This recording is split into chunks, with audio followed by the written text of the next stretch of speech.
Alors moi, j'ai un ami qui a réussi à incarner ça dans un nom. D'ailleurs, je veux le déposer. Bon, maintenant, c'est raté. Il m'appelle Kilimini Sauvage.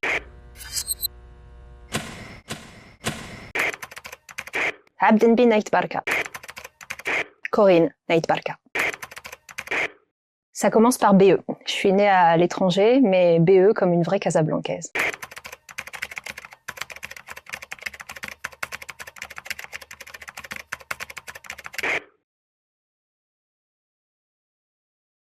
La bienveillance d'un touriste qui arrive dans un territoire sans préjugés et qui s'émerveille de la moindre façade.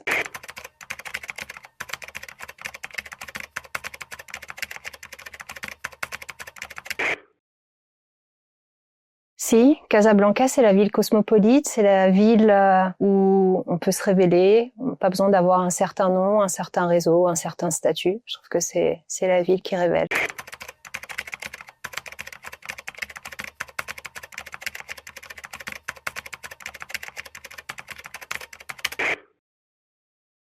Il y a des villes qui sont relativement simples à décrypter. Elles arrivent, elles nous impressionnent par un certain patrimoine, par une monumentalité. Et à Casablanca, on a effectivement ces monuments, mais peut-être qu'ils sont moins explicites. Il faut des clés de lecture, il faut de la médiation. Et puis surtout, moi, ce qui me plaît surtout à Casablanca, c'est peut-être ce patrimoine qui est pas monumental. J'ai tendance à mettre sur le même plan la mosquée Hassan II, la Mahkama des Habous, les piscines de la Corniche, le cinéma Saada, le parc de la Ligue arabe, et puis le Petit Poucet sur le boulevard Mohamed V.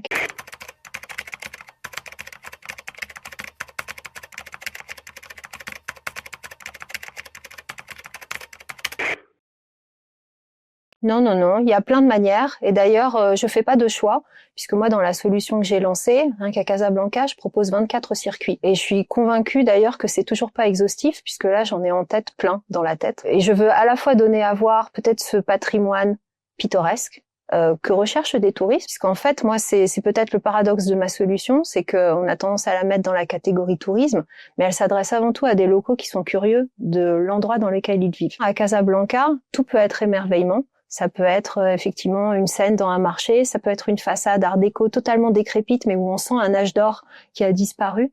Et moi, j'aimerais réconcilier et réactiver cette capacité d'émerveillement des locaux.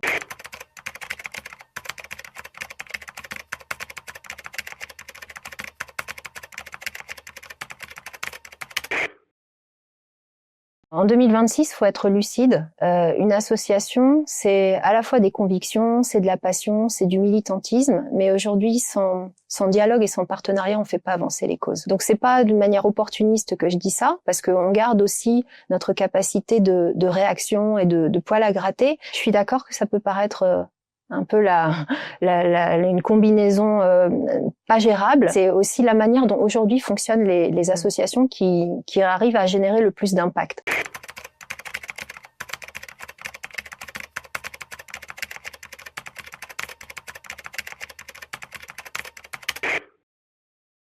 Le contenu. C'est un contenu qui est fait depuis le Maroc par des Marocains qui sont connaisseurs et respectueux de leur territoire. C'est-à-dire que ces contenus-là, vous n'allez pas le retrouver dans des guides, vous n'allez pas le retrouver sur Wikipédia ou dans d'obscurs blogs. Ils sont le fruit pour Casablanca, 10 ans de recherche, 10 ans de déambulation pour aller capter les récits, toutes ces informations, à la fois la grande histoire et les petites histoires, donc qui sont embarquées dans cette application.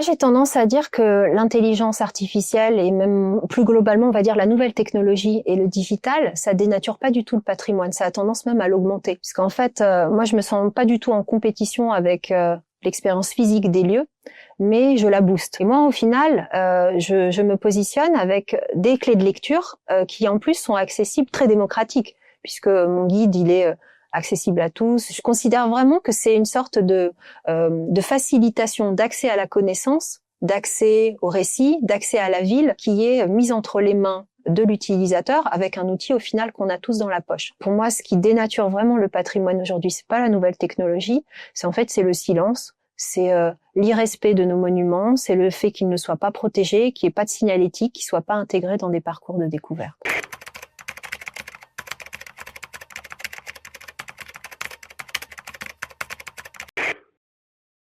Alors moi, j'ai un ami qui a réussi à incarner ça dans un nom. D'ailleurs, je veux le déposer. Bon, maintenant, c'est raté. Il m'appelle Kilimini Sauvage. Parce qu'il me dit, voilà, tu as un côté très... Alors moi, ce que j'ai de français, c'est la culture. Mais vraiment. C'est-à-dire les livres, c'est vraiment cette érudition-là, qui peut paraître un peu cliché, mais elle est hyper importante pour moi. Et en même temps, effectivement, de parfois être très adepte d'une vibration, en fait, qui est très marocaine.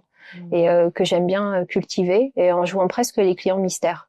C'est-à-dire, moi j'aime bien, même toute seule, aller me balader dans des marchés, d'aller me balader dans des lieux où j'aime bien être assez anonyme. Et Casablanca, c'est assez curieux. C'est une ville où même en y habitant, on peut être anonyme en fait, à la faveur d'une balade. Les gens peut-être ont peur du qu'en dira-t-on, mais globalement, les Casablancais, on n'a rien à faire.